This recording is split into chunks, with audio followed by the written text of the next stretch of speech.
கடற்படையில் இசைக்கலைஞர்களுக்கான official job requirement என்ன என்பது தான் இந்த வீடியோல நம்ம டீட்டெயிலாக பார்க்க போறோம். இந்திய கடற்படையின் இசை பிரிவில் அக்னிவீர் திட்டத்தின் கீழ் ஆட்களை தேர்ந்தெடுக்க அறிவிப்பு வெளியிடப்பட்டுள்ளது. திருமணமாகாத ஆண்கள் பெண்கள் விண்ணப்பிக்கலாம். இத்திட்டத்தின் பெயர் அக்னிவீர் எம்ஆர் மியூசிஷியன் 2024 பேட்ச். இந்த பணிக்கு சம்பளம் முதல் வருடம் 30,000, இரண்டாம் வருடம் 33,000, மூன்றாம் வருடம் 36,500, நான்காம் வருடம் 40,000. வயது 1/11/2003க்கும் 30/4/2007க்கும் இடைப்பட்ட தேதியில் பிறந்திருக்க வேண்டும். குவாலிபிகேஷனை பொறுத்த வரைக்கும் 10ஆம் வகுப்பு தேர்ச்சி பெற்றிருக்க வேண்டும். மேலும் இந்திய இசையில் முறையான பயிற்சி பெற்று ஏதாவது ஒரு இசைக்கருவியை சிறப்பாக வாசிக்க தெரிந்திருக்க வேண்டும். உயரம் ஆண்கள் குறைந்தபட்சம் 157 சென்டிமீட்டர் இருக்க வேண்டும். பெண்கள் குறைந்தபட்சம் 152 சென்டிமீட்டர் இருக்க வேண்டும். உடற்தகுதி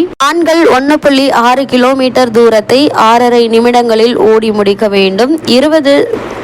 20 ஸ்குவாட்ஸ் 12 புஷ்அப்கள் எடுக்க வேண்டும். பெண்கள் 1.6 கிலோமீட்டர் தூரத்தை 8 நிமிடத்தில் ஓடி முடிக்க வேண்டும். 15 ஸ்குவாட்ஸ் 10 சிட்டப்ஸ் எடுக்க வேண்டும். பணிக்கு தேர்ந்தெடுக்கப்படுபவர்கள் 4 ஆண்டுகள் இந்திய கடற்படையில் பணிபுரிய அனுமதிக்கப்படுவர். கடற்படை பயிற்சி ஒடிசாவில் உள்ள INS சில்கா கடற்படை தளத்தில் நவம்பரில் தொடங்கும். கட்டணம் ₹60. இதை ஆன்லைனில் செலுத்த வேண்டும். இந்த பணிக்கு விண்ணப்பிக்க வேண்டிய அபிஷியல் வெப்சைட் www.joinindianavy.gov.in என்ற இணையதளம் மூலம் ஆன்லைனில் விண்ணப்பிக்க வேண்டும். விண்ணப்பிக்க வேண்டிய கடைசி நாள் 11/7/2024.